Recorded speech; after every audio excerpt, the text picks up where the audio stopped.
Hello everybody and welcome to another Unified Sports Bowling video. Today we're going to talk about districts and postseason for your upcoming district play Unified Sports Bowling. The first thing, couple reminders, because I realize that with it being a new program, we want to make sure we remind everybody of a couple of key points, things that will be most certainly used when it comes to district competition. Number one, a reminder that when we get to districts and we get to this format, your one team that your school sends to districts will compete in 6 Baker games. Okay, so a reminder at that, and again, hopefully during the regular season you're able to get your kids accustomed to playing those 6 games. Along with that, a reminder you can have up to 5 participants on a team. It's nice to have a full team when we get to districts and even the state championships because of substitutions and the ability to allow other kids to participate.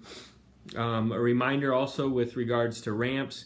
When we get to district play, and even right now, please continue to review the manual on what it says about ramps regarding assisted and unassisted use of ramps.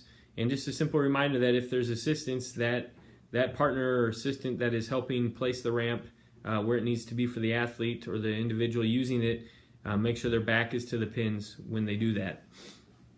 Finally, and this kind of summarizes everything I'm going to cover individually here shortly, your host school, your host AD that is hosting your district will be sending additional information regarding districts if they have not already. So just a reminder on that end. Let's talk about probably the most important piece to, from what I've communicated to the hosts, the most important piece to hosting this district in an effort to create continuity and consistency and equity with regards to warm-ups and how lane assignments will be made.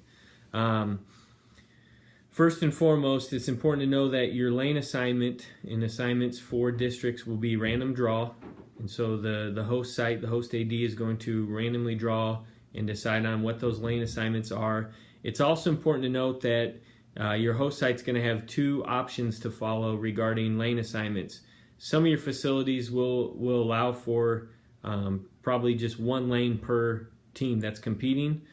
Other facilities may allow for a lane in between the teams, and that will determine how they also format the lane assignments and the rotation. So I just want to make that clear up front. Each school, when you go to districts, you'll get 15 minutes of warm-up time.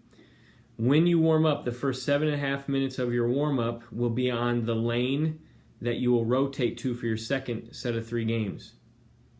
After 7.5 minutes are up, you will move then to the lane in which you will start competition on. And so that's kind of the piece I want to communicate today. Some of you may be interested in maybe you're already doing that some with warm-ups, you're rotating lanes. Some of you may want to start it just to practice before districts, but I wanted to make sure we communicate that. So you're going to bowl after you warm up, you're going to bowl 3 Baker games on that first lane that you'll start on. Once 3 games are up, you will switch lanes like we asked for in the manual, and you'll finish bowling your last 3 games. And again, that makes a total of 6 Baker games, and the highest total pinfall, the school or team that has the highest total pinfall after 6 games would be your district champion in advance to the state competition. I have attached in the email a document outlining the potentially 2 different options that your host AD and the host school also has, and this is just basically a warm-up lane assignment guide. It breaks down the rotation that will take place when you're warming up.